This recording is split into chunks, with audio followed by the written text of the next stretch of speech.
طيب مع اني ما كنتش عايز اشحن في الحساب، شحنت 1600 جوهره اللي هحرق بيهم الحدث ده اللي ما يتساب، حدث تنجيره من غير منظر. فحط لايك وفولو وما تخليكش زي الدولاب، وخليك على راي ملاغي اسطوره مسطره. ايه الفخامه دي؟ ايه الركي ده؟ انا عن نفسي الصراحه راضي باي حاجه من الاثنين دول، يا اما الخنزير يا اما سكين تنجيرو، وهضرب المره دي بحظ الكومنتات، واول لفه بحظ الغالي عليا بدرويه. يلا يا رب. ويلا بينا اللفه الثانيه بحظ مين معانا في التعليقات؟ مشاكس المطبلات.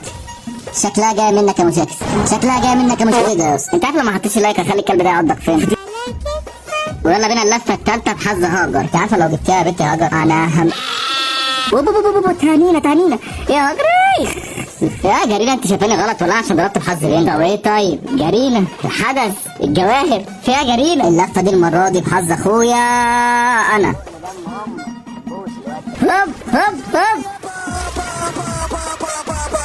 انا بقول كفايه كده. سلامات.